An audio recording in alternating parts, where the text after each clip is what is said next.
Alright, hey guys, it's my bro CCG and I'm here to bring you a new video. So this is the Floowandereeze deck profile for February 2022. This is post Battle of Chaos where they got a new card for support, and I wanted to update the deck since it's been a minute since I've actually updated it.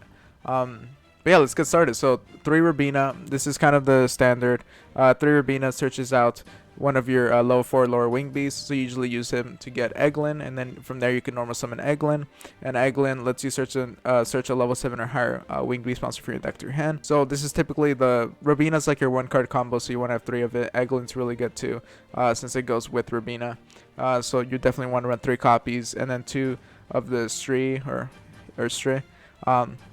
This card is just when it's normal summon, you can target 1 card in either graveyard, banish it, and then you get to normal summon. So this card is really good if you're trying to activate your Dimension Shifter, and you need like to banish a card that you happen to have in your grave because you activated, let's say, one of your pot cards, or Terraforming, and you just need to get rid of it. Then you can just do that. And then 1 token. This is mainly here for the name, but it is kind of nice for getting one of your banished Floowandereeze cards added to your hand, as you can kind of like manipulate this. As there is a Floowandereeze card that lets you banish a card, and then banish a card. It's in the field spell. You could get to banish a Floowandereeze card, and then you get to normal summon. So you can kind of manipulate it, so you can search out any Floowandereeze card you want using token. And 2 Empin. I've seen people run 1, but I think 2 has come in really handy for me. It's also the Floowandereeze that lets you just generically normal summon. Which is really nice because you're gonna want to use this to go into one of your Stormwind or your Apex Avian. But yeah, Ryza is really good in this deck for obvious reasons. It's just your way of bouncing a whole lot of cards and interacting with your opponent during their turn.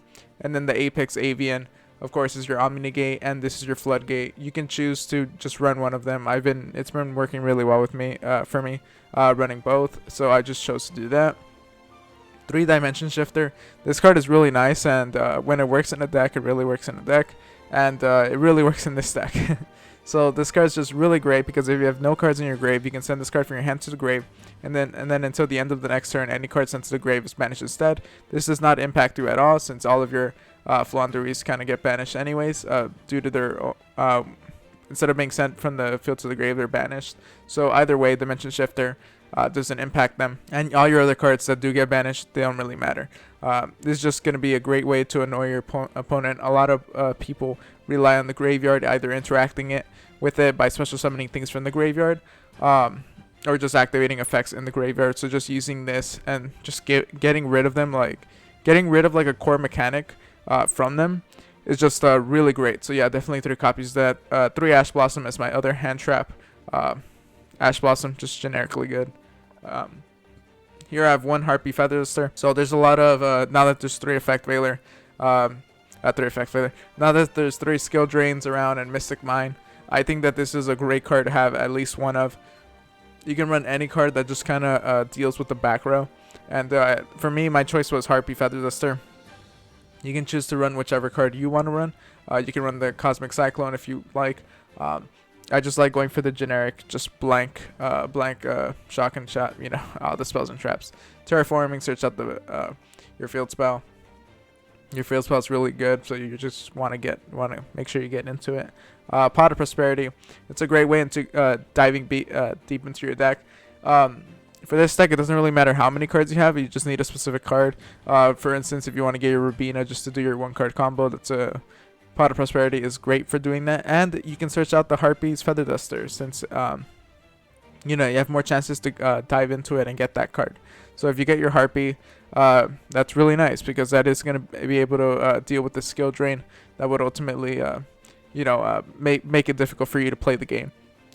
3 Pot of Duality, you don't special summon, so this is really nice. You just get to look at the top 3 cards of your deck and then add 1 from among them to your hand. Really good. So with Pot of Prosperity and Pot of Duality, you just get so much consistency. It's really nice in this deck. Called by the Grave. It's Called by the Grave. You just get to deal with hand traps. It comes up when it comes up, and it's really nice to have. Now this is the new Floowandereeze quick play spell. So this is Floowandereeze in the Advent Adventure. So you get to banish one winged beast monster from your hand or face up field. And then you can add one Floowandereeze monster or Floowandereeze field spell from your deck to your hand, then gain 500 life points. So this card's really good as a way to just react to effect veilers or imperms. If you normal summon Rabina, they would just imperm you, and then you're kind of done for the turn. That's why people ran Book of Moon, because you could just flip it upside. You can flip it face down and then just kind of still go with your effects.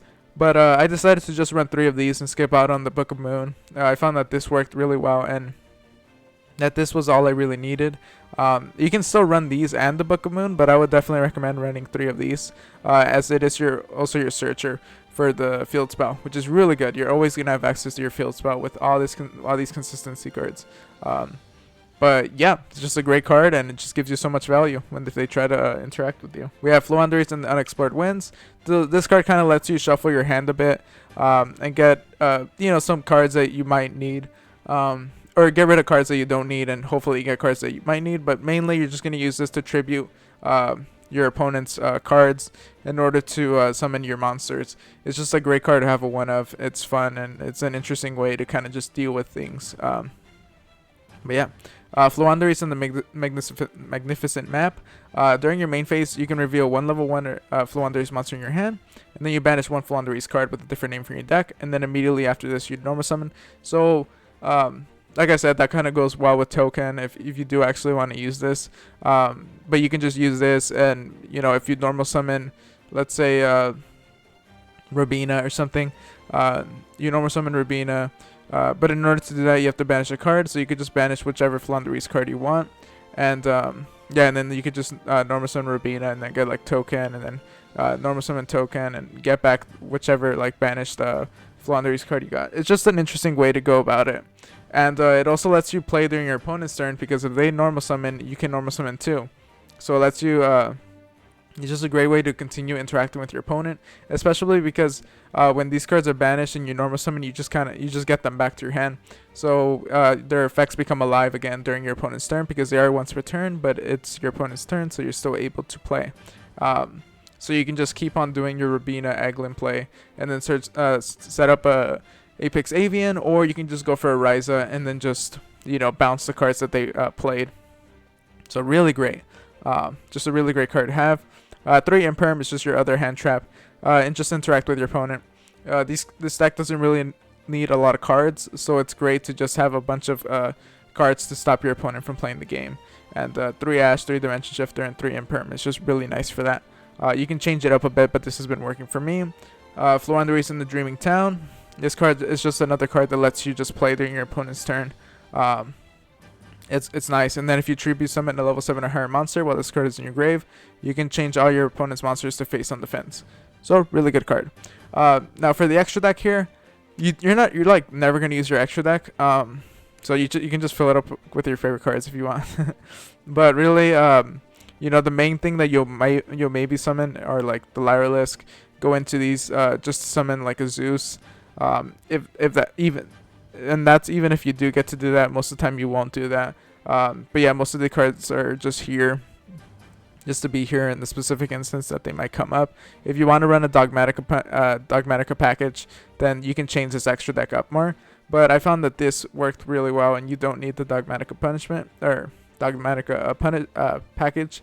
But yeah, I mean, Link Kuriboh Anima just as your Link wants to kind of deal with things.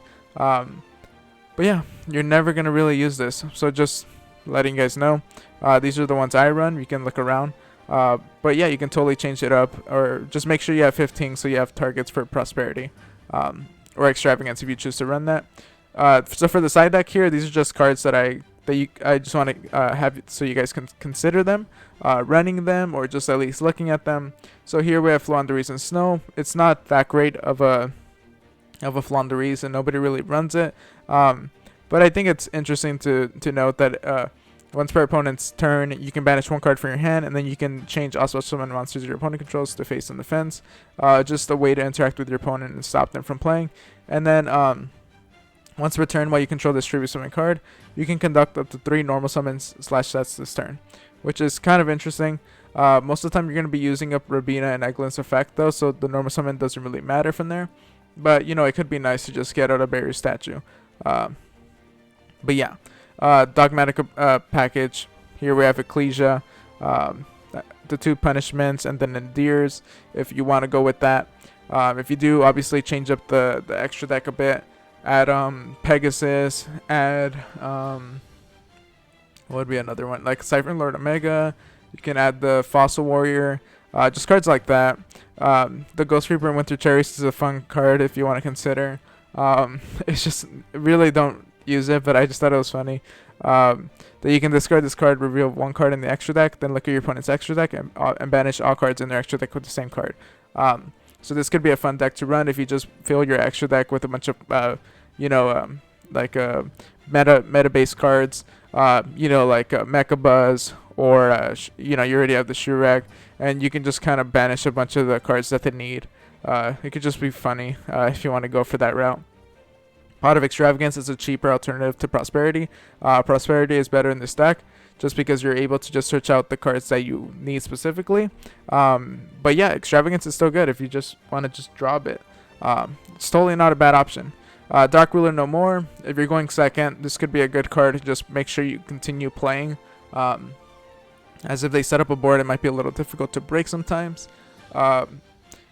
As you do rely a lot on your first normal summon, so it's just something to consider. Gold Sarcophagus does let you banish 1 card from your deck, and then so it's basically just lets you search out any of your Floowandereeze, as you could just banish. Let's say you want Sri, you can just banish that, and then normal summon Rabina, and then when it's normal summon, the Sri's a banish effect.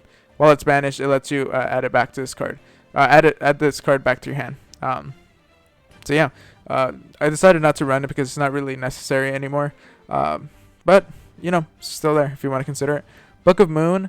It's just protection against imperms and effect veilers. If you do want to run that, I decided against it. I found that this worked pretty well. If you do want to like cut some cards, then yeah, Book of Moon would be a great option too, just to make sure that your normal summon does get through. But yeah, Evenly Matched is a interesting card. As at the end of the battle phase, if your opponent controls more cards than you do, you can make your opponent banish cards from their field face down so they control the same number of cards as you do. So again, if this is the only card you have, then they have to banish until they have 1 card. So yeah, it just serves as as a board wipe basically. It's a really good card, and it's it's going up there in price, like around $30, but it's just there if you want to consider it. And these are the dogmatic punishments that I talked about before if you want to run the dogmatic package. But yeah, that's pretty much it for the Floowandereeze deck profile. If you guys enjoyed the video, make sure to like, comment, subscribe. We just reached 200 subs, and thank you guys so much for all the support. And if you're enjoying the video, so make sure to like, comment, and subscribe. And yeah, I'll see you guys next time. Bye. Thanks for watching.